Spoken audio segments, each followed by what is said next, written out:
আসসালামু আলাইকুম। আজকে টেস্ট করলাম হোমমেড আইসক্রিম, যেটা খেতে অনেকটাই অসাধারণ এবং ভীষণ সুস্বাদু আর একদমই হাইজিন মেনটেন করা এবং অর্গানিক।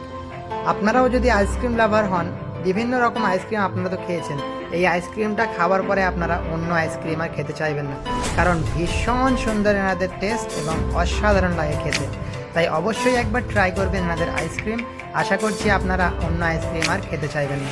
আমি সমস্ত ডিটেলস এই রিলসের শেষের দিকে দিয়ে দিয়েছি, আপনারা চাইলে যোগাযোগ করতে পারেন অথবা ইনস্টাগ্রামে ডিএম করে আপনারা অর্ডার করতে পারেন। আর প্রাইস একদমই রিজনেবল, 25 রুপিস, 30 রুপিস এই ধরনের কাপগুলো আপনারা পেয়ে যাবেন। তাই পুরো ডিটেলস জানার জন্য আপনারা ইনস্টাগ্রামে ডিএম করুন অথবা কল করে জেনে নিতে পারেন। ধন্যবাদ সম্পূর্ণ রিলটি দেখার জন্য। আর অবশ্যই আমি রিকমেন্ড করবো একবার অন্তত এই আইসক্রিম অবশ্যই খেয়ে দেখবেন।